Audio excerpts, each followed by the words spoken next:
Hey, you're listening to No Limits, a PlayStation podcast. It's episode 30, and it's me, Taylor, your host. I'm joined by not Brianna and Sam. So, with all that said, please cue the intro, Kev. Thanks.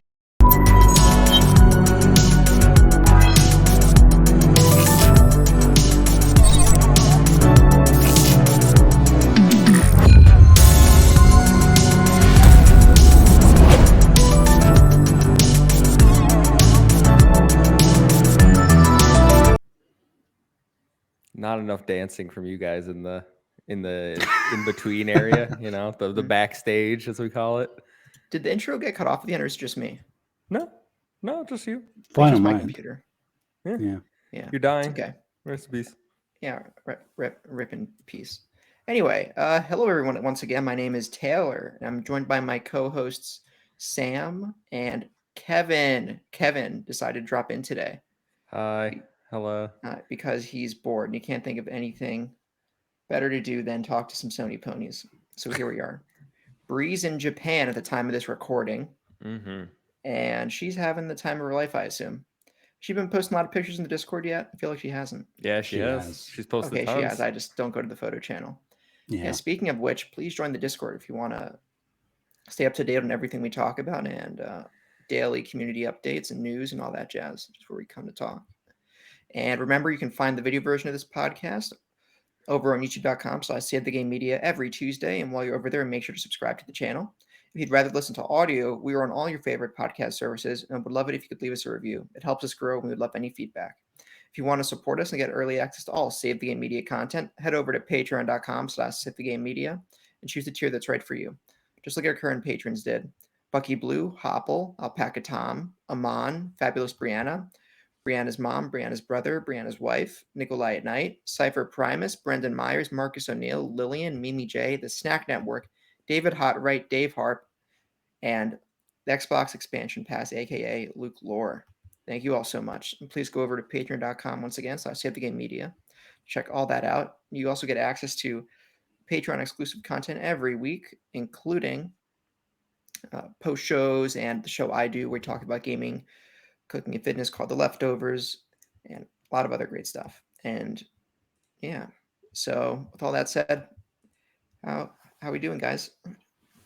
Doing pretty good, man. Pretty good, all things considered. Much better than I was last week. I'll say that. That's good. Because last week I wanted to come back. I said to you guys that I would be back last week. I wanted to make sure I hit it, but I was pretty rough overall.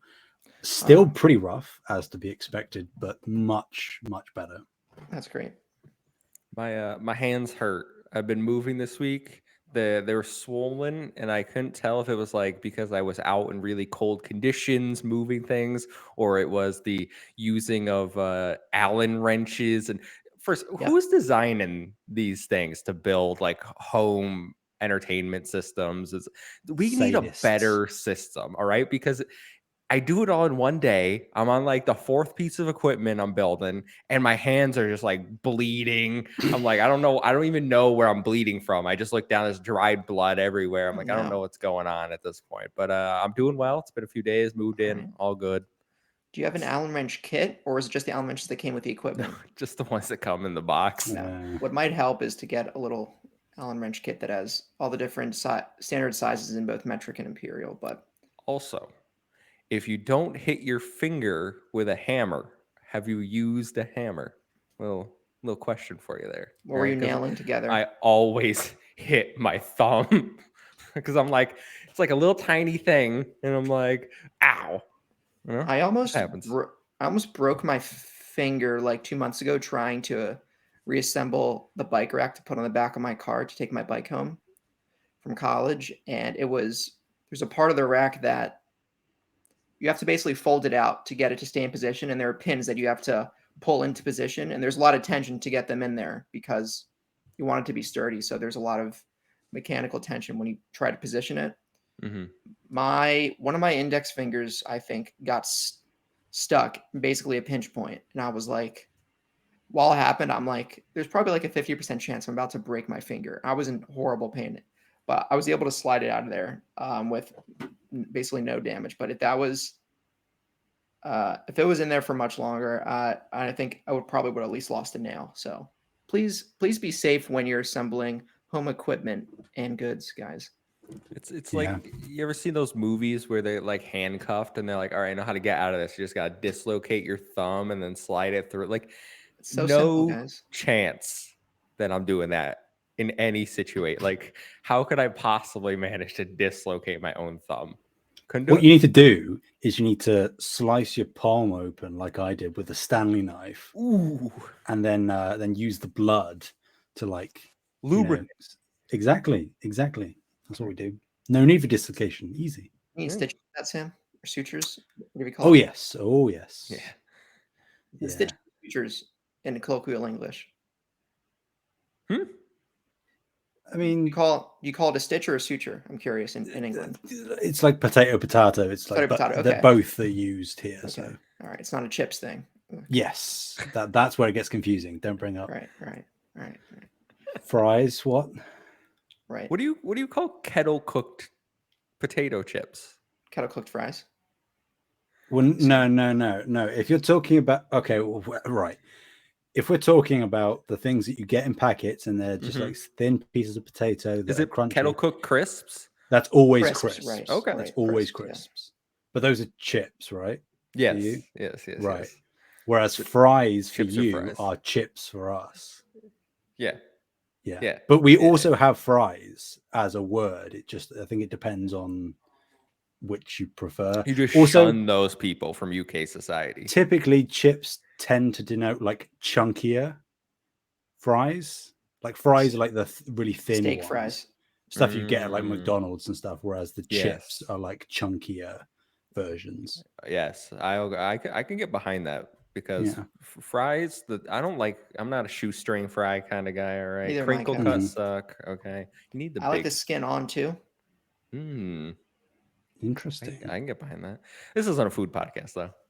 No, you're right. It isn't. This isn't a food podcast. This is a PlayStation podcast. And so I guess we could talk about what we've been playing real quick. I have not been playing anything because I've been playing the fun game of moving 2,800 miles. How about you, Kev? I was also moving. However, ain't no quitters in this home. Okay, On the grind. Yeah, I beat Hi-Fi Rush this week. Managed to do that. Girlfriend was sick Friday, so she went to bed like 7 at night. So I literally played for like 4 hours. Finally got to like relax after moving. Beat Hi-Fi Rush. Ethan and I are going to do a full review and maybe spoiler cast. I don't know if we're doing a spoiler cast section for that. So look out for that this week on the channel. I really enjoyed it, is my overall thoughts. Not perfect, but really great game. The other game I've been playing, and I'm close to wrapping up, is Fire Emblem Engage. And if you've heard me talk on Project X Talk, this game is okay. Ryan Turford liked it a lot more. Everyone I talk to says they love this game. It's so good. And for me, I'm at chapter 23 out of 26, and I'm ready for it to end. Like I was ready a few chapters ago. We're going to talk about it on Save the Game Boy, our monthly Nintendo podcast, which is now public for everyone. But this is a massive step backwards from Three Houses for me. And basically, like, unless you were like, oh, I want more difficult combat, that's the only thing this game does better. Everything else, I'm like, step back. I'm not feeling it. So it is what it is. Scathing. Oh, you wait till we go into details and I can start hammering home like, oh, you go to this little in-between area and what do you do there? Nothing. You go to the arena 3 times and that's you can go to the cafe, I guess. Like, okay, like so many cumbersome systems. After every battle, they're like, okay, we're gonna let you walk around the place you just fought. And what can you do there? You could just have one line of dialogue with everyone you just used in battle and give you bond fragments. What do you do with the bond fragments? Not much at all. Like I can't. It's so cumbersome. Sorry to hear that, Kev. It's all right. Yeah. What do you do? Kirby's coming in a few weeks, so there you go. Yes. So many games coming. Like a Dragon. Hogwarts. Like a Dragon Nation. I'm so excited for Like a Dragon Nation. Yes. What does that mean, Sam? No, just He lots of games to knows. play, isn't there? Lots of games to play. Clive and Wrench. I've been playing some of Hi-Fi Rush as well. I really want to play it. I'm gonna get an having a Xbox great within like time. 6 months. I swear. I think that, not that it's going to be like a definitive thing that informs every studio at Xbox's strategies moving forward, but I think that it is a clear demonstration that, new IP, taking risks, something that is a passion project, more often than not, even if it doesn't find mainstream success, will hit with a specific audience, and it's more often than not, depending on the budget, worth the investment. So I hope that, there was stuff about Coalition stuff being cancelled, a couple of projects that was co-dev from what I can tell, but I just hope that seeing this success, because Hi-Fi Rush is undoubtedly a success, I hope it informs and lets other Xbox teams do what they want, whatever that might be in the future. The other game I've been playing, cannot talk about, even slightly. Can't tell you, would have to kill you. But I've been playing an awful lot of it. I'm sure I will talk about it over the coming months. I am saying coming months plural to make sure that I cast a wide enough net so that people might not be able to instantly pin down what I'm talking about, although it may be kind of obvious. I just Googled all around the store to find the game cannot talk about, and I can't find it. Yeah, see, I'm kind of breaking NDA here because can't talk about it hasn't even been announced yet. It's going to be shadow dropped in a couple of weeks. Oops, that's another break of the NDA. On the Nintendo Direct next week, right? There we go. That's exactly it. But no, I will talk about what game I've been playing in the coming weeks and months. I'm sure. Oh, now he says weeks. Will... You hear that, IGN? Well, right. Weeks is included in months, so let's not get pedantic. I'm just, All right. But what we can talk about, guys? How I think Hogwarts Legacy's embargo's up tomorrow, Monday morning, and who has that for fantasy? No Limits crew. Me, Sam, and Bree. Sam, Bree, and I. How you guys feeling? How you feeling? You feeling confident, Taylor? I know a guy who knows a guy who knows a guy who says it's decent. Interesting. Okay. Yeah, I haven't heard anything. I've read Reddit posts saying that people that got like early physical shipped or the early access, I think is. Yeah. I don't know if that's started yet, but I've seen people with it's getting some good user posts on Reddit for what I've seen. So I'm kind of nervous now that you guys actually picked a good game. Right, Kev. I think the possibility of Last of Us factions coming out is negative at this point. So you already have that counter locked in. And Final Fantasy VII Rebirth, because I don't know what you guys. Jury's out on that one. That one's a bit up in there. Yeah, you before they hatch. Crazy. Oh yeah, and I can't wait. Wait, when does Atomic Heart come out? I can't wait for Amon and Tom to start losing points. So stupid. Start losing points. They already lost points on. You're right. Lose more points. Yeah. We're in second place, and we haven't even got any points on the board yet. Gotta love it. You gotta love the choices that they make sometimes. Yeah, I don't think we have any games coming out for the foreseeable future. You guys have the next 3? Yeah. Mm-hmm. Jedi Survivors in there? No, Hogwarts, Atomic Heart, and Like a Dragon Ishin. All right. I think those were all at least 81-ish material. We got Destiny end of the month. So we all have games coming out this month. And then we have the Horizon DLC. We'll see who wins February. That's all I'm saying. All right. Yeah, we'll see, Kevin, won't we? We'll see who Fire wins. Emblem Engage went down.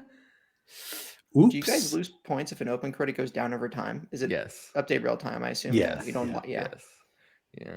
Which is why a man and Tom went from -1 to -2. 81. Yeah. Oh, that's a little lower than I thought it would be. Probably should be lower, to be honest. Okay.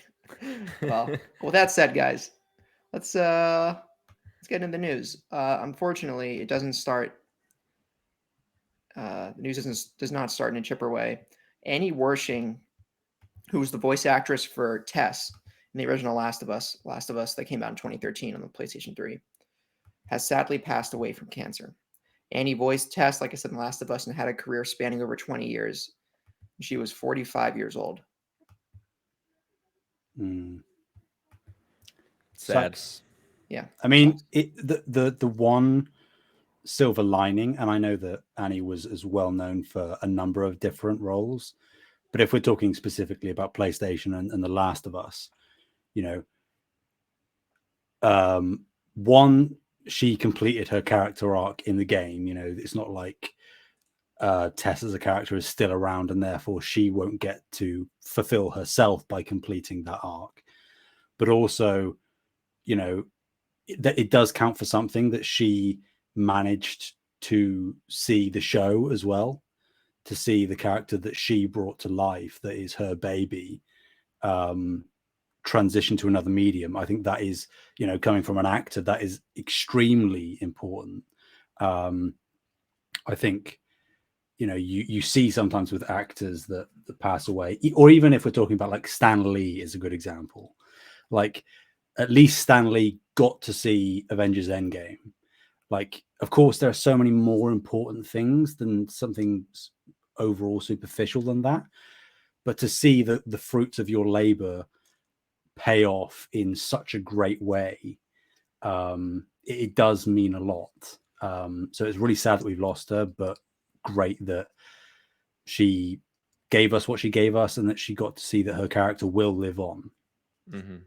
Yeah, she made I played The Last of Us for the first time this year, and she definitely made an impact. I didn't know the voice actress for Tess, obviously. This is the first I knew who voiced the character, but looking like when I saw that she passed away, I was, first of all, 45, way too young, crazy, Yeah. absolutely terrible. But she's been in a lot of things that I have enjoyed over the years. Frasier, Angel, Charmed, Supernatural, one of my favorite shows of all time. She was on 24 for 2 seasons. Didn't even click with me when I was playing the last. So she has had an absolutely amazing career. It's good to see that she's remembered so fondly by not only her fans but everyone in all the industries that she's worked with. So really sad, but I mean, it's unfortunately a awful part of life that we will lose people way too young. So yeah, thank you. Yes, well said. I didn't know her for any other roles besides the Last of Us game, but from seeing some of her past that you highlighted, Kev, she definitely had a wide array of credit over different mediums, which is outstandingly impressive. So, wish her family the best in coping, and my condolences. So, yeah. Moving on, does anyone want to talk about PSVR 2? I'll do it. I will. Oh, Sam. Okay, Sam's going to do it. Sam's the I PSVR suppose junkie. I'm the PSVR That's guy, true. aren't I? That's true. Sony is slashing PSVR 2 headset output after disappointment with pre-order numbers. So Sony has drastically reduced PSVR 2 sales projections after lower than expected pre-order volume. Sony has cut its projected shipping volume by half, going from 2 million to 1 million units to be shipped at launch. Sony is predicting that 1.5 million units will be shipped from April 2023 to March 2024. Generally speaking, the VR market is still dominated by the Meta Quest, which has an 85% market share. The original PSVR, for comparison, captured less than 1% of the VR market share. So, yeah, even as the guy that championed PSVR, have played so much VR with PSVR, I'm not surprised, like, for a multitude of reasons. I don't really have much to say, but Sony hasn't been marketing this really at all. So really, you're speaking to a niche market with VR still. It hasn't gone mainstream as many companies are currently trying to push it in that direction, but it's not quite there yet. So general public wouldn't likely even be aware that PSVR 2 is coming. And for those of us within the industry and know that it's coming, the launch lineup is less than desirable. Outside of Horizon Call of the Mountain, there isn't really anything there. Which again, I'm not surprised by, because it's hard to assemble, a launch lineup that is really compelling. Even consoles tend to struggle with that. But yeah, it's just kind of a bad look. Like it's not starting PSVR 2 on the foot that they want it to start out on. I'm still going to get one eventually, but yeah, this isn't good. It's interesting to me that I know lots of people excited for PSVR 2.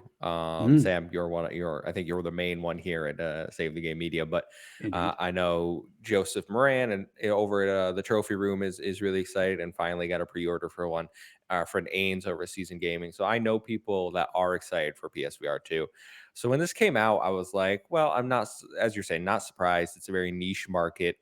I do know that Sony gave a statement to gamesindustry.biz that said they haven't cut production numbers, as opposed to Bloomberg's report, which said that they have projected shipments due to pre-order. So I was like, those are different things, though. The amount you're producing and the amount you're shipping to consumers are different. So Yeah, that was a really weird denial of not really what the story was about.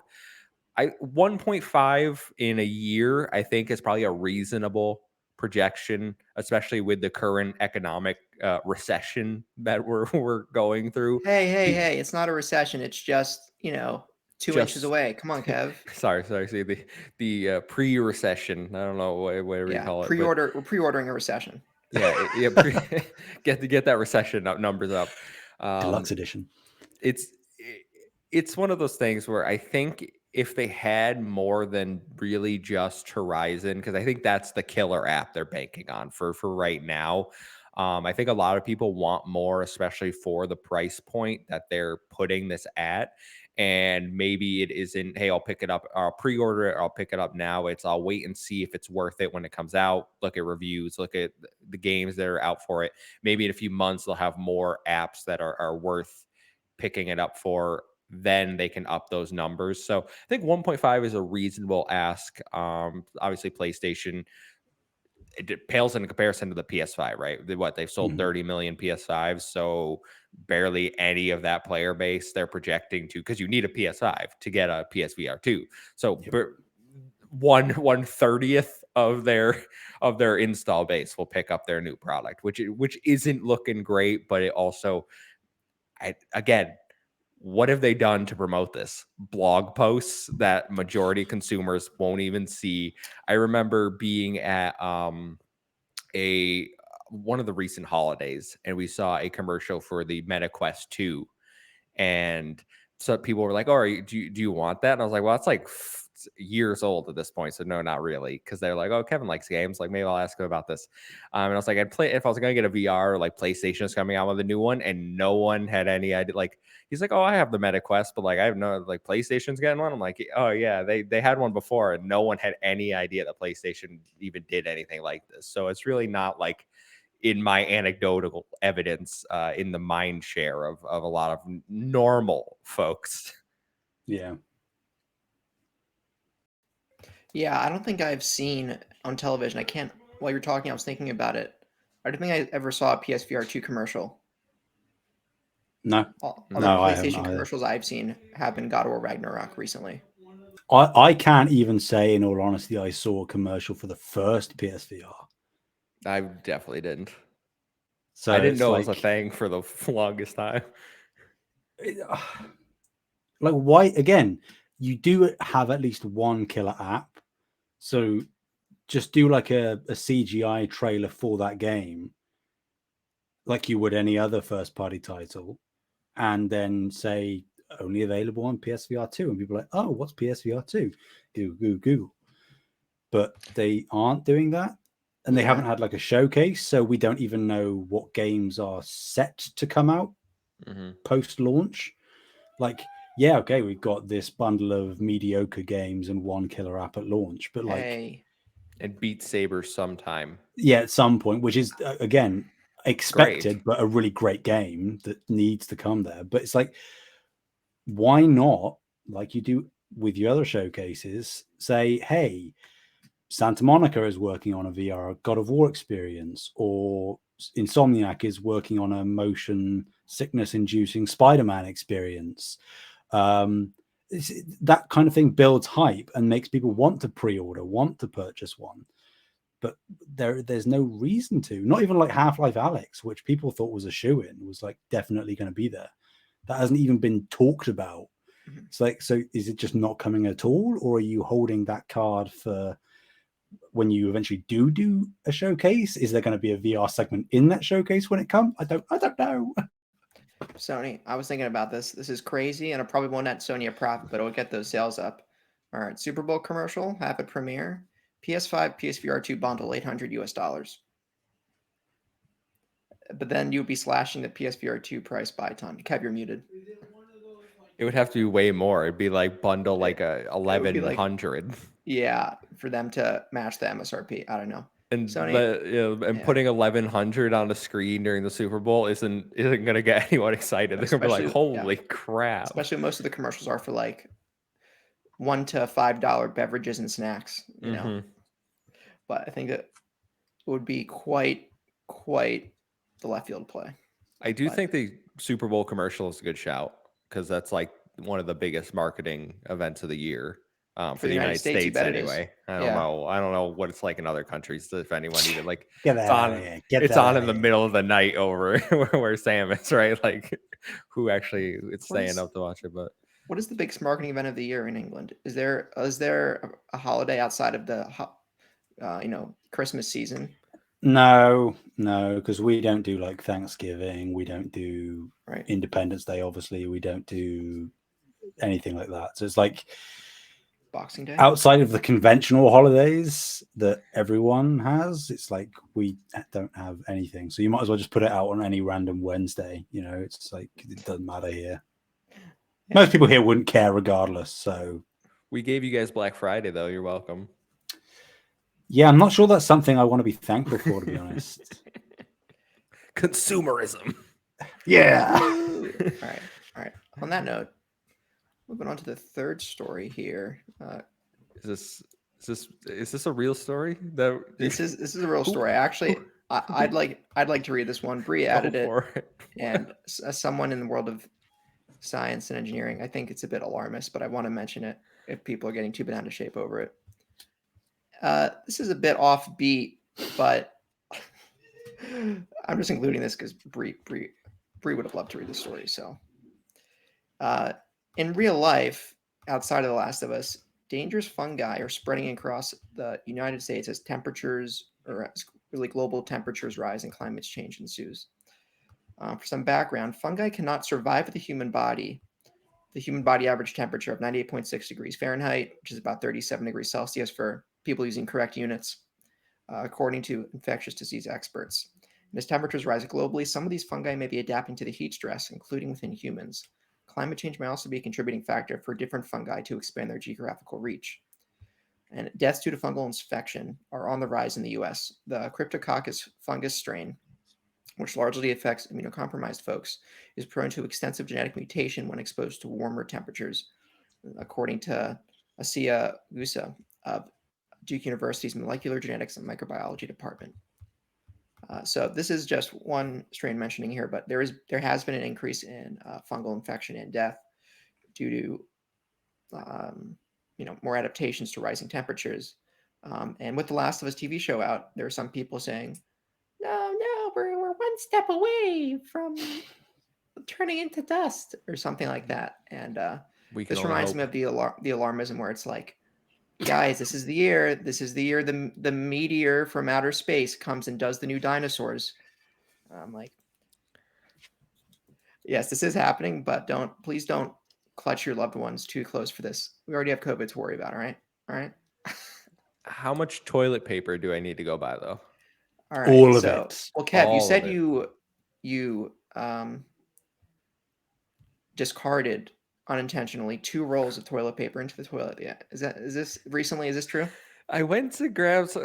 I went to grab it. Okay, to just like rip off a little sheet to blow my nose real quick, and instead I yanked it straight off because there's no end to the one bathroom just has like a hook almost, so it goes down and then to the So you can side. take it off the end of the hook. But instead, like I just yeeted it off the thing straight into the toilet bowl twice in one night. I did this with 2 rolls, and I had just bought this. I was like, I literally wasted half the rolls I bought.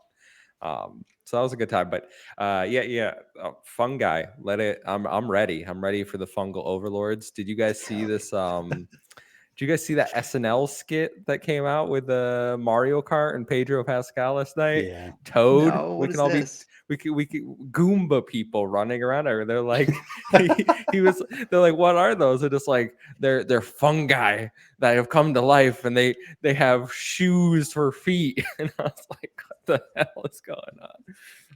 Yeah, Taylor, you gotta watch that. I think it might be in our Discord. If not, I'll link it in there, but it's hilarious. Yeah, I think I saw the thumbnail for it somewhere, but I didn't watch it yet. It looked like it was an SNL background. Yeah, it's Pedro Pascal playing Mario. Was he the guest for the whole show, or was he Yeah. just doing the open? Okay, No, cool. he's a guest for the show. Nice. I don't have anything to say about this. Bree, what are you doing? How do you find the story? What, like, in what world? Yeah, well, Bree's in Japan getting infected by fungus, so and if you eat mushrooms regularly, you're predisposing. No, you're not, guys. Don't listen I to that hope. crap. I love mushrooms. I'm a Mushrooms pound are extra. great, for the record. Sam, do you like mushrooms? I plead the fifth. There's no Fifth Amendment in Britain. Ooh, gotcha. I'm gonna hit the mute button. It's okay. All right. Well, you want to talk about video games? All right, let's talk about some video games, Kev. Speaking of The Last of Us. Story number 4, The Last of Us Part 1's PC port has been delayed from March 3rd to March 28th. In a public statement on Twitter, Naughty Dog said, quote, "We want to make sure that The Last of Us Part 1 PC debut is in the best shape possible. These additional few weeks will allow us to ensure this version of The Last of Us lives up to your and our standards. The Last of Us show helps supercharge The Last of Us remastered sales in the UK by 238% and increase the PS4 remaster sales by 322%. That is crazy, guys. Sorry, I should have said Last of Us remake in the UK. Not yeah. remaster. I figured that's what you meant. The Last of Us remake in the UK. But I love how we always get sales figures from the UK. They're just like throwing them out in the US. We're like, you'll never know. I think I have a feeling it's because the UK is they report Sony's better. most densest, not densest. Sony's has the biggest market share in the UK. I think out of any global market, right? Xbox is a pretty huge stake here in the US, but in the UK, it's a lot less, from what I understand. But yeah, we are all ponies over here. In terms of the PC port getting delayed, it's like 3 weeks. Yeah, I think everyone will live. Right, like Jedi Survivor got delayed like what, a week? I don't know, like 5 weeks. 5 and weeks. It's fine. It's like fine. doesn't count. I guess we're all okay. It's weird. So is Naughty Dog doing this port or is Nixus doing this port? It's a good question. Naughty Dog put it out, but like I thought Look at the Steam Nixus page. would probably do all their ports. But I think don't they're know. both. They're working on it together. I'm looking up the Steam page right now. So Nixus is definitely involved. Sales are gonna be huge. I'm just like, dude, I'm convinced the reception of the show has been bigger than I'm like. My director at work was talking about The Last of Us. Oh, she's wow, like, really? she's like 50 years old. She didn't know what she's like. I never played the game. I was like, oh, I just played the game. She's like, are you watching the show? I'm like, no, I have HBO. And she's like, it's so good. Like, I'm like, okay. I didn't expect to come to work and hear about The Last of Us today, but this is the world we're living in. So I'm fairly convinced PC sales are going to blow up because there are tons of people that don't have a PlayStation and want to play the game. So interestingly, The Last of Us Part 1 on on Steam does not include Nixes as a developer, but on Spider-Man Remastered, Nixes is on that development team. For God of War, they're not. And for Miles Morales, Nix's is also on it. So I guess Nix's isn't working on this one, but there's still a support studio in the background. Yeah. At least for Insomniac. But across, I think there's like I said, support studio. So, but yeah, Naughty Dog's bringing it. I know Donnie Reeves from PSVG has been waiting to. He's gonna play Part 1 remake again on PC after he played it on PS5. It's like he's a nut for that for the franchise. But yeah, it's I think it'll do well on PC. I probably will not be playing on PC because my PC has to travel over 2,500 miles to get to me soonish. It comes at the end of March. You'll be good, bro. I have to do a couple other things, like my PC's like a little nerd talk. My PC's boot drive, like the drive that has Windows on it, has like 6 gigabytes of free space, and I'm like, I need to clone this drive and get it on a bigger drive before my PC like it shuts itself off forever. So I got some things to do before I game on PC again. But think of all the mods, Taylor. oh yeah, I could make what are some good mods I could do? I know in Left 4 Dead, I made the witch sound SpongeBob saying, "Am I ugly?" And Hunter having the Cookie Monster audio. So I could do something similar to that. I want to do silly stuff, like have Joel be replaced by like Yogi Bear, and then Ellie be like Boo Boo, and just I can make a clicker, make a clicker like, I don't know, Winnie the Pooh or something. Yo, that would be awesome. And instead of clicking, you would go, "Ooh, ooh, ooh, hi," something like that. That classic Winnie the Pooh phrase. Is that what Winnie the Pooh says? I've never seen Winnie the Pooh in my life. Yeah. I imagine that's how he talks. Not that I'm aware of, no. But... Bugs Bunny? Or the Hunter, whatever his name is. Elmer Fudd? Elmer Fudd, yeah. Should make him Foghorn Leghorn. And just have the clip, well, I say the whole time. That's a shout. That's a shout. We got ideas here. Mm-hmm. Oh, instead of the Last of Us theme, it's Darude Sandstorm the whole game. Great song. I don't care what it says. Song still slaps to this day. Kevin. Nah, it's good. It's good. All right. With that said, let's talk about some financials. Everyone's favorite subject. PlayStation about it. has shattered financial results from the end of 2023. Sony shipped 7.1 million PS5s in the last year. Their revenue increased 53.3% year over year. The digital downloads and other digital purchases represented 51% of PlayStation's income. The PS5 install base is lagging by 5.6 million compared to PS4 when it was at this point in its life cycle, which isn't too surprising considering the supply shortages. And Sony intends to ship 6.2 million units by the end of this quarter to help close the gap between those two. That's a whole lot of PS5s, boys. Yeah. God of War carried. That's all I'm gonna say. Yeah. Hard carry. Yeah, I'm not overly. I mean, I don't care about their financials regardless. They could be like, we sold 13 million, and be like, yeah, they're still doing just fine. All right. Yeah. Great job. PS5 still flying off shelves, et cetera, et cetera. Sony's dead. I saw PS4s in stock at Target yesterday. How much? I didn't look at the price, but I was just more blown away. I was like, where did you get these? How or why are you selling them, first of all? But like, I mean, there were still bundles coming out for Modern Warfare 2, right? Brand new PS4s. Oh, maybe some leftovers from that. Yeah, it's crazy. I think they have ceased production though now on PS4s. I might be wrong on that. I feel like Xbox ceased production like before the Series X was even announced. We're like, we're done. You're no more. I'm not buying any more of these. Oh yeah, it was such a low note that they tried to get it out of sight, out of mind with Xbox One. Xbox One X though, sexy console. If I do say so myself. Yeah, I never had one. I kept my VCR the entire time. But good for you, Sony. I'm not worried about you being almost 6 million behind the PS4 because of the pandemic. Like you're gonna catch up. I think the PS5 will probably especially because I think this generation is going to be longer than last generation.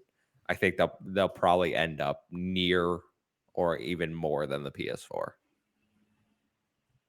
That's where I'm at. Yeah, I think that's fair. I mean, PS4 is like ridiculously high target. Not the highest, obviously, but high. But if assuming that the life cycle of this generation does carry on for longer than usual, because they've said that they probably aren't going to do like pro versions of the console. They are more just looking at PS6 as opposed to a PS5 Pro. Good. Unless they are like, hey, in 2 years' time, here's the PS6, in which case I'll be like, well, what did I spend all of this money on? Yeah, no, that would suck too. But I don't think they're going to do that. So with the success that they've had so far, I think it's entirely reasonable to assume that they could catch up to that lifetime PS4 sales target. 117 million, it says Jesus. on Wikipedia. They That's got a 30 lot. right now. They can get close. Yeah. They can get close if they just repeat the same every year And just right? make the generation longer, like you said. Anything to they'll get add, there. Taylor? Huh? You got anything about this one? I'm a little surprised year over year it went up 53%, to be honest. I thought it seems kind of drastic to me. I'm surprised it was that large. They're but just that good, Taylor, you know? their studios are that good, right? Yeah. And also They the actually make supply. games. Whoa. All right. That Sam and makes Kev are about to get in the octagon here. I'm not ready to be a spectator. All right. This makes some alright games. Yeah, that's Kev, okay. according to his room, has an arsenal on his wall that he's ready to use, and I'm a little scared. Yeah. Cameras are There's a cannon behind that TV. It's true. Best watch out. That's true. That's true. So, I mean, we can probably attribute most of PlayStation sales to God of War Ragnarok, right? Because it's past 11 million in sales. Look at that Transition. segue, ladies and gentlemen. Look at that segue. Segue, like Paul Blart. Nice segue. All right. It is now the fastest selling first party title in PlayStation history. It sold 5.1 million copies during its first week. Sony Santa Monica announced these sales numbers on Wednesday. They've also said that God of War 2018 has approximately sold 23 million sales. That's a lot of God of War it came out in November, so three-ish months for 11 million. I'm shocked it sold that high. I thought it would have been like 6 million by now. But it was like, in the opening week, it was 5.1. So I guess that was an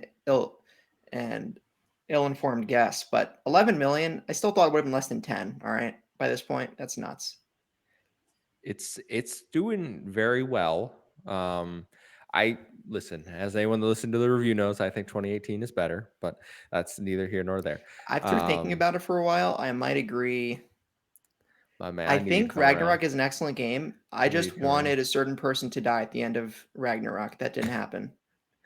Yeah, I can't believe they kept Atreus alive. Stupid decision.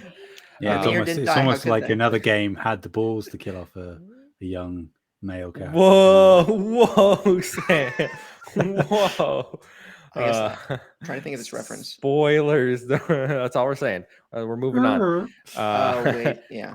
I get it.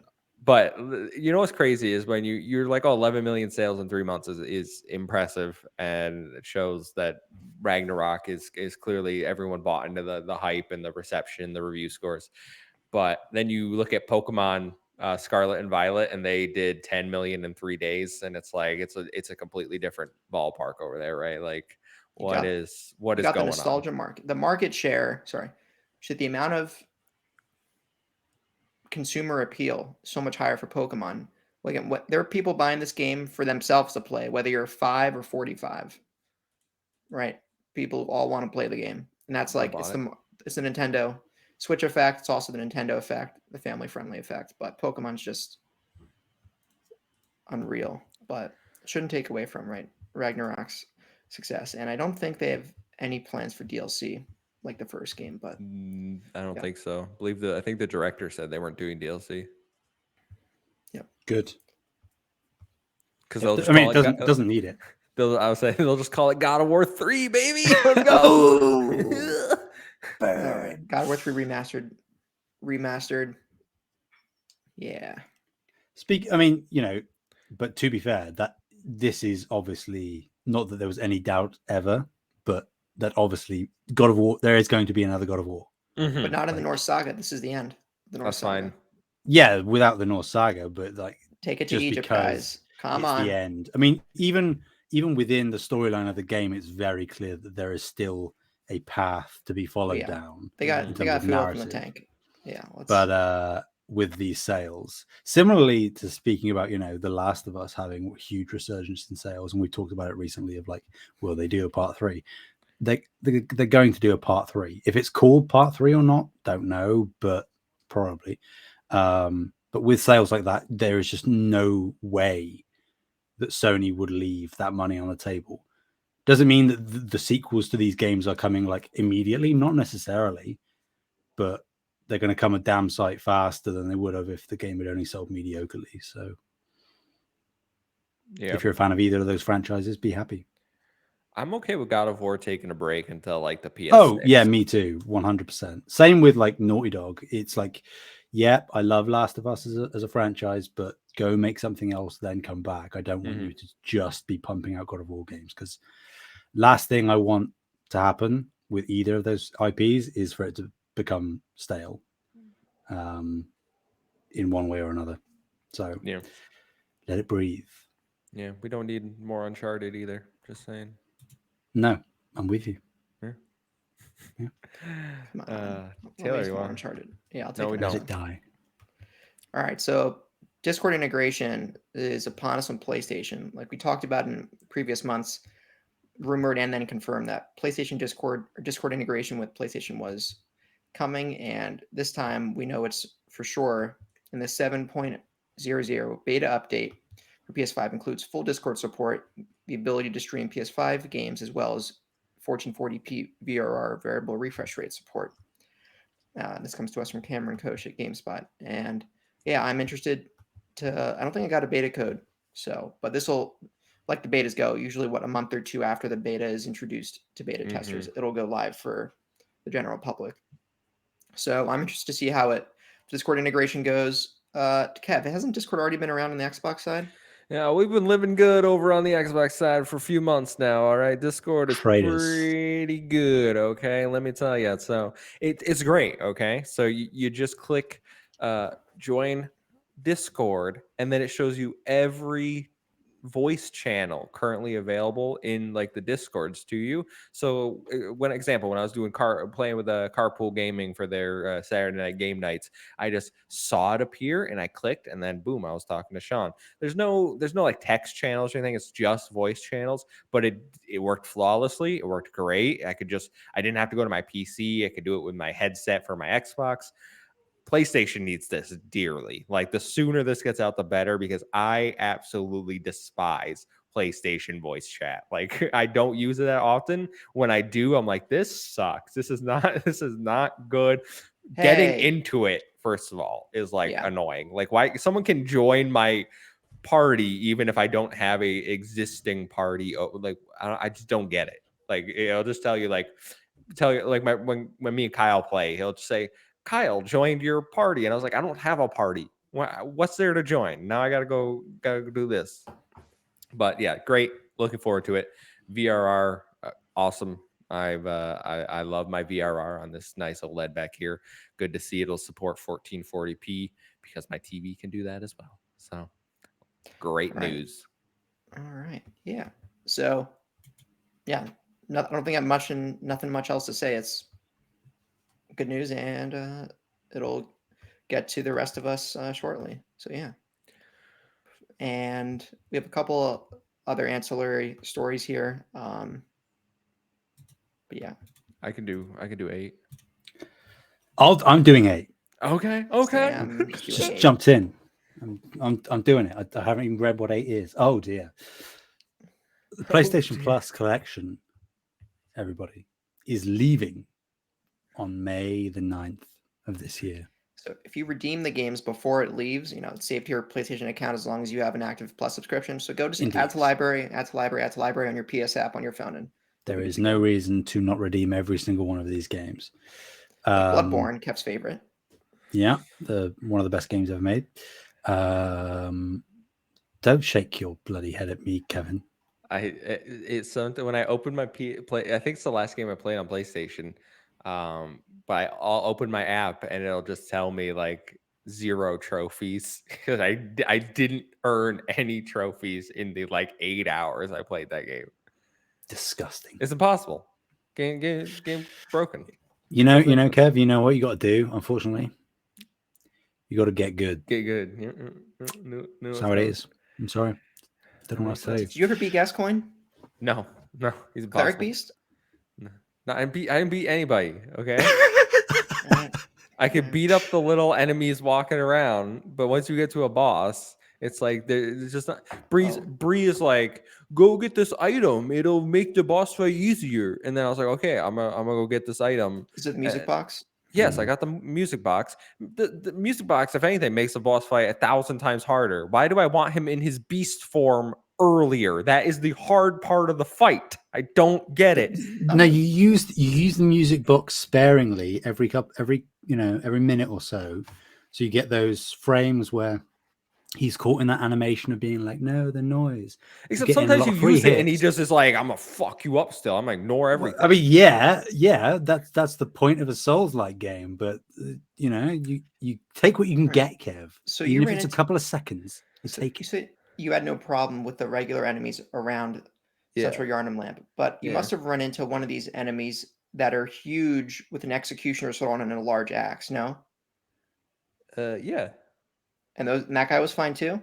Yeah, all the big guys were. They're slow and you just roll away and then you attack. No problem with them. I'm a little surprised you didn't get Gascoigne. He attacks too fast. What am I supposed to do? He hits me once and then he beats me to death, and I'm like, I can't move. I trap forever.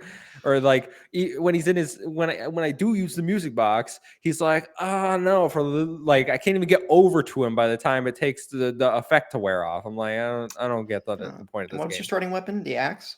Yeah. I literally Googled OP Bloodborne builds and was just trying. Hunter's axe two-handed.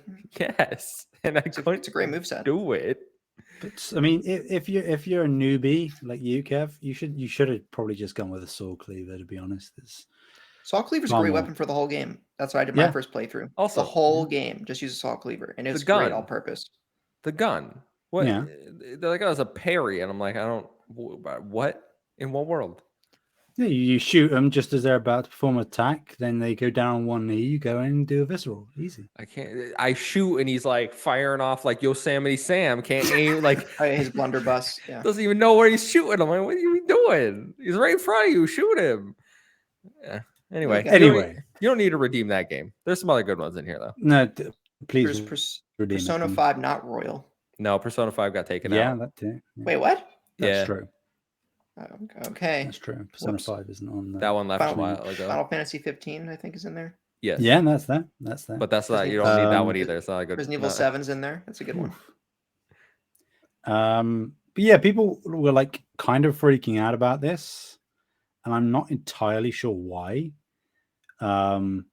Like it sucks that it's not just there, even if it is kind of obsolete. I mean, I said it to you in the Discord, Kev. I was like, most of these games are on what is essentially like the basic tier of PlayStation Plus in the catalog now. Mm-hmm. So obviously not the base tier because that is just the monthly games. But if you go up to extra, which is just the next tier up, and obviously depending on financial situations, that might not be viable. In which case, this actually is a real bummer. But for most people, I'm generalizing, it's not too much of a concern because pretty much all of these games are in the catalog. So if you are already on PS Plus Extra, you have literally nothing to worry about. You might as well still redeem them, but you will still have all the access to all of these games even once the collection ceases to function. So don't let people fearmonger you too much. Speaking of this, I'm going to add this in right now. I want to insert it. I think on, it was confirmed on the fly now. The PS Plus titles for February that were rumored last week are actually real, right? Yeah. Hit me Just with them. to add in real quick, right? Yeah, Evil Dead the game. This follows the rumor. Evil Dead. Sorry, I already said that. Ollie Ollie World, Destiny 2 Beyond Light DLC, and Mafia Definitive Edition are coming for the February monthly games for all tiers. I'm excited to try Mafia Definitive Edition. I've always wanted to play Mafia. I love Mobster. I love Goodfellas. I love Irishman. I love a lot of mobster films. I love The Sopranos TV show. So I can get down with it, like most shallow white Americans like myself. But yeah, That's funny because that's time. like the one I don't care about the most out of the ones you just named. Really? Come on. Yeah, Ollie Ollie World. I think is probably the most exciting one. I think in there for me, because I've heard nothing but good things about that. It just looks fun. Evil Dead the game. I already have it on PC. I'm gonna claim it. I like these. Epic, yeah. I'm a big horror movie guy, okay, but I really like this trend of horror movies getting these isometric, like 4v1 style games. Like I know the Texas Chainsaw Massacre game that's coming out this year. Super excited for that. I cannot wait to play that game. It looks terrifying. I played Friday the 13th a ton. That was a fun game. I'm here for it. Destiny, I gave up forever ago. Definitely not restarting on place. Or I don't even know. Might have cross progression, but no, I don't care. I'm so sad. Friday 13th lost. They stopped supporting. It was so janky, but it was such a good, fun multiplayer game with voice chat and people you knew. I think it's licensing rights, wasn't it? Like legal disputes. That's why there hasn't been a new movie for like that. And I think maybe Friday or Nightmare on Elm Street. It's like studios are fighting over the legal rights. That sounds right. Yeah. I've been itching for New Nightmare. I need to watch my horror movie list. I need to watch Army of Darkness next. When you said you've been itching for New Nightmare, I thought you meant like Wes Craven's New Nightmare. I was like, you can just go watch it. I'd love another New Nightmare as well. Give me New Nightmare 2. New Nightmare is like up in my favorite Nightmare on Elm Street films. I loved how fourth wall breaking was. Everyone was like, no, it's too, I don't know, it's too silly or something. It's stupid. I'm like, I love it. I love it too. But I think I think Scream is still the meta. Scream is great. Scream 1 was great. I saw that for the first time, listeners, and this past Halloween. Yeah. It is so out there and it's hilarious. So if anyone wants to play Evil Dead, maybe I'll hop on for like 30 minutes and then probably uninstall because like I just in the Discord play get a little guys. taste. Yeah. But get Crash Bandicoot Insane Trilogy. That's all you really need from the PS Plus collection. Right. And Ratchet and Clank and Until Dawn. And Infamous Second Son. Yeah. I like that one. And everything else you can leave. All right. Definitely don't get Days Gone. Hey, whoa. That game got really good after like 20 hours, all right? 20 hours. It has some good horde mechanics, no? Yeah, which is probably around the 20-hour mark when they actually let that stuff shine. But hey, lessons learned, you know. Hopefully Bend is going to go on and do great stuff with that tech because it is impressive. It just took a long time to get to. There you go. We wrapping this story number 9 here. Yeah, I close it out. Yeah, Sony will not be appearing at E3. Shocker. Sorry, not be appearing at E3 as it's a dedicated E3 conference. They'll probably have a state of play in the E3 week or the weeks after, the weeks before, just like Nintendo. Maybe. Or they might never give us a showcase again. Because they hate it. They have to. They're going to give you that sizzle reel for Spider-Man 2. You know, there. Yeah. It's been so long.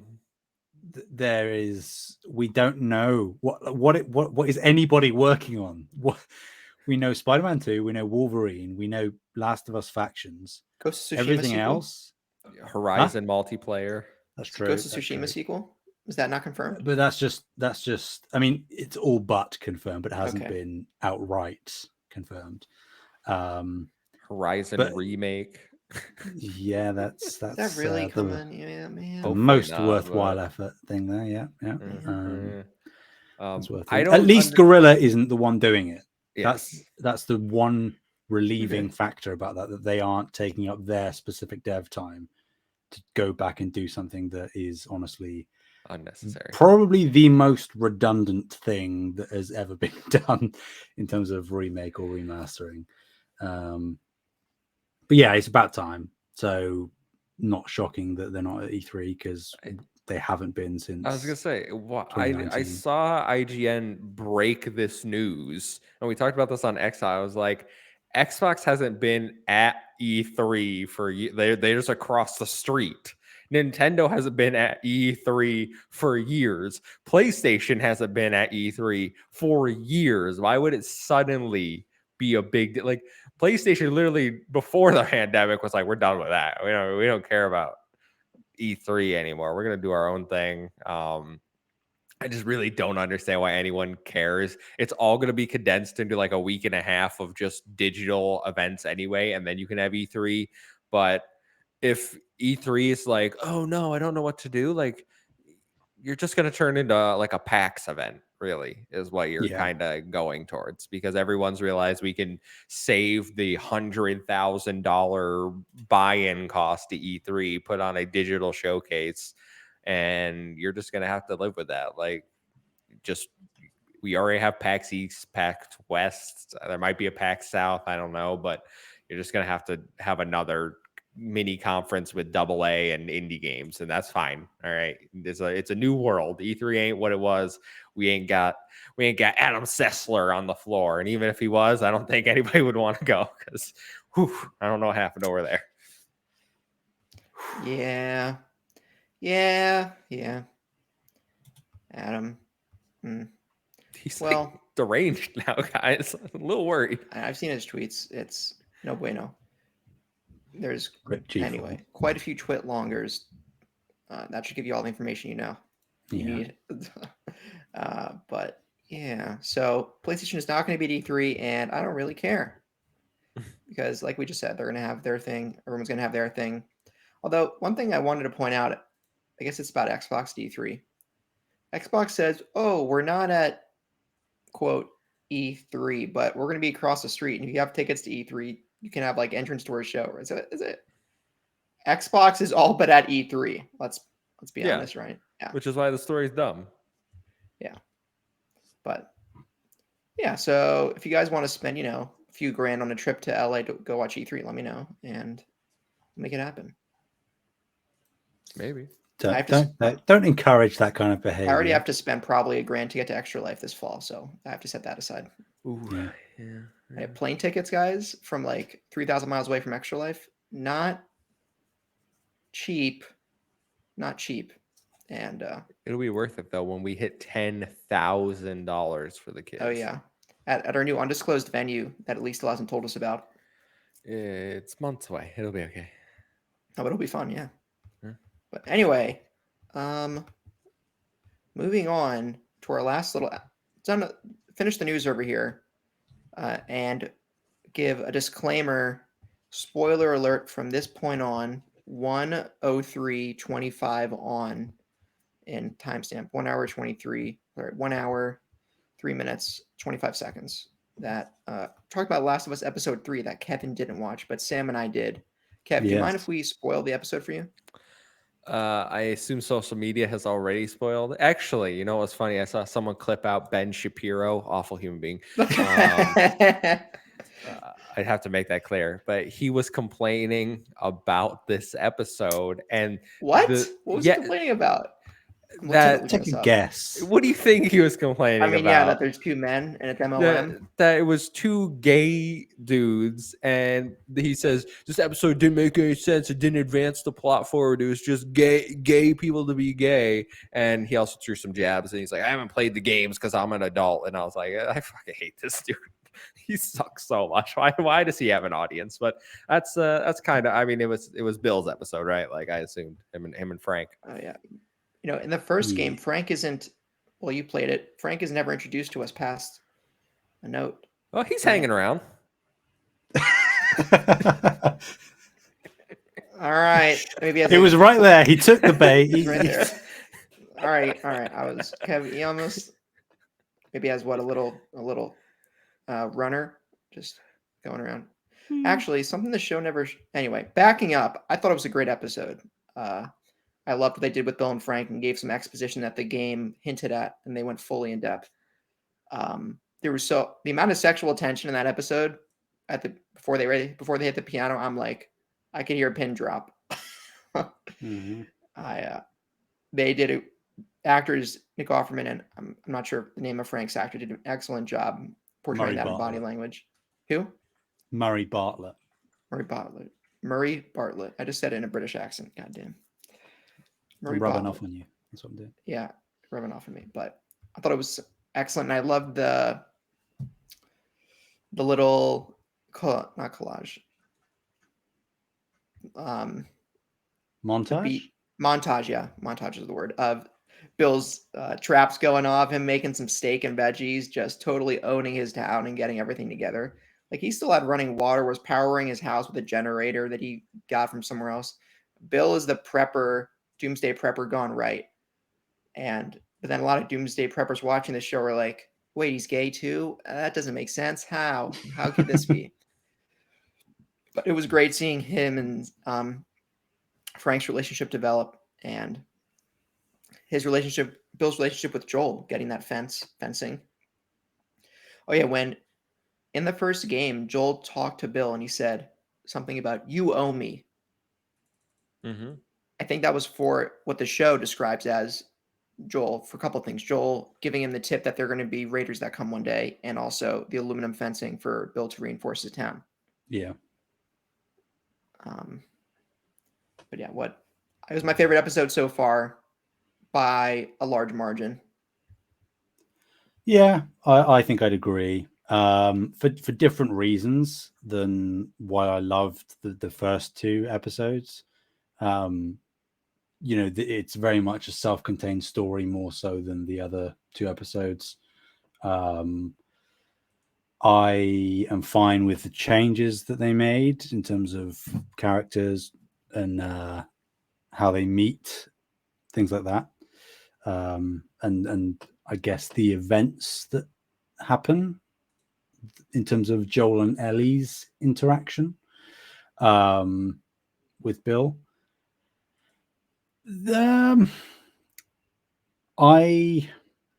It's weird. I've kind of like flip-flopped. It's a lot to process in one episode.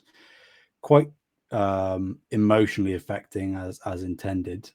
But I understand the argument that some people are making that it did kind of stop the forward momentum that the first two episodes had. I didn't have an issue with it, but I get the point that Bill and Frank's story, as beautiful as it was, as really well written and performed, directed, all of that, it did slow things down intentionally, and I think that is rubbing some people the wrong way. But I think us, especially coming from playing the game and sort of knowing the overall journey and thematically what is important in terms of what The Last of Us is, I can't think of a way, like you said, in terms of the actors, Taylor. I don't think that there is a better way to have executed this section of the story. They could have done a 1-for-1 of the game and it would have been fine, I guess. But I would be one to argue that this is an improvement over the game in terms of the narrative that's being presented to us. So yeah, I mean, like Bree said, she said that, the episode is amazing. I'm echoing your sentiments as well, Taylor, that it's just really powerful. Maybe some of the comments saying that it's one of the best episodes of TV ever, maybe a little bit hyperbolic, maybe, but I still think it's one of the better episodes of TV that I've seen in a long time. That's for sure. Yeah, I think my top episodes of TV, Ozymandias and Breaking Bad, and a certain episode in the last season of The Sopranos. I'm not sure what the name of the episode was. And every episode of Chernobyl. And that's it. that's where my favorite episodes stand. Amen. Yeah, and Craig Mazin supremacy, yeah. I suppose. Yeah, he did work in Chernobyl. He's doing work in this show too. But yeah, Bree's thoughts, to quote her, she left notes here. She said this episode was an amazing change from the game. I'm sure whoever is doing their review this week will cover the most important notes about how beautiful this episode was. Actually, I don't think I touched on that. The cinematography is quite stunning, right? Yeah. This one. But I just wanted to note how I think it is so amazing and so important to see queer representation like this in mainstream media. It's one of the best pieces of media I've ever seen, and I feel like Sam quoted, and I feel truly privileged to have watched something so beautiful. So yeah, Bree's a mega fan. Big fan. You know, and not that any of us really here can attest to it specifically, but the first thing I said, because I watched this show with my family because they haven't played the game and don't know anything about the story, so I'm one, just interested to see how they react, but also two, I like to expose them. Not that they're against games, but it's kind of like, this is what games stories can tell. I wanted to show it to them, and it's paying off at the minute, obviously, because it's a great show. But the first thing I turned to them and said was that it's probably the best depiction, for me anyway, the best depiction of a homosexual couple that I've ever seen. Because it's not really commented on. It's not, nobody comes in and is like attacking them for being gay. There's no judgment. That's the whole point, is that they just get to live out their lives together without any judgment. But yeah, I think that it is excellent representation. There will likely be a spectrum of reactions from people within those specific communities, and I think they're all valid, whatever your opinions are. But to me, it was really quite powerful overall. Ben Shapiro disagrees. Damn it, I'm going to have to completely change my opinion now, because Ben Shapiro is, as we all know, always right. I'm excited to watch the show when it's all done, and then I can binge watch it. But also, if anyone has an HBO login that they could send me, come join the Discord. Just DM me your details. It's all good. All right, you could trust me on your account, and then I'll log out after we're done. Okay, I promise. Log out when I'm all done with the series.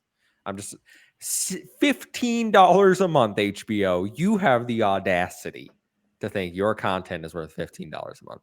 Where do you get off? That's all I gotta say. We don't have HBO Max here, so I don't have to pay anything to watch it. So how do you watch it, Sam? It's just on TV? Yeah. Really? Yeah. HBO, you have the audacity. We have HBO as like a channel, but HBO Max as a service doesn't exist here. Oh, right. So are there ads played during the show when it's on TV? Yes. Yeah. Oh, so it turns into like 2 hours.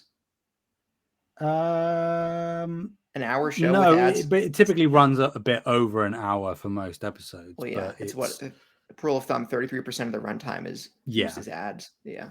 Yeah, about for 15 minutes. I watch Peacock, and that has ads, and I don't care. How much is it a month with ads, Kev? $5. I might get that then to watch more Scream. Scream's on Paramount Plus. Oh God. Okay. I know that because I was looking. Kev, you shouldn't have said that, and then it would have been really funny to have Taylor come on and be like, "Where's Scream? Where's Scream?" I would have just watched The Office then. But... You know what you can watch on Peacock though is Halloween Ends, and if there's a movie that doesn't deserve your Best time, film it's of that last one. year. So I already watched Halloween. I forget. It's in my letterbox. I forget which. I saw Halloween 1, 2, 4. I think that's where I skipped over Season of the Witch. How dare you? Kev, I got advice to like skip over. I don't know. Maybe I should go back to it. Just treat it as a totally separate thing. I know. Nope. You're all good. Guys, great news before we wrap up the show. Tottenham just beat Man City. Arsenal's loss yesterday doesn't matter. We're still I going to think it win the still does league. matter. Let's be Yeah, honest. not as much though. It's okay. It's okay. Who loses to Eh. Spurs? Who loses to Tottenham? San Antonio Spurs in the NBA. Yeah, I know the Spurs. Anyway, Anyway, guys, until next time, thank you so much for listening to this Bree-less episode. Hope No she'll be cheese back here. within 2 weeks. I think maybe she might not come back at all. maybe. Yeah, Just maybe stays not. in Japan permanently. Yep, she might stay in Japan indefinitely, and then we can work out more time differences working with 12. Oh God. You guys are Anyway, gonna have fun. it's gonna be really fun. So until next time. Wait, I almost forgot. Where can people find y'all? Go on, Kev. Kev. You Hit can us find up. me on Twitter at the Muffin Mon. It's 1-7I and 0-7A. You can follow us at Save Game Media over on Twitter.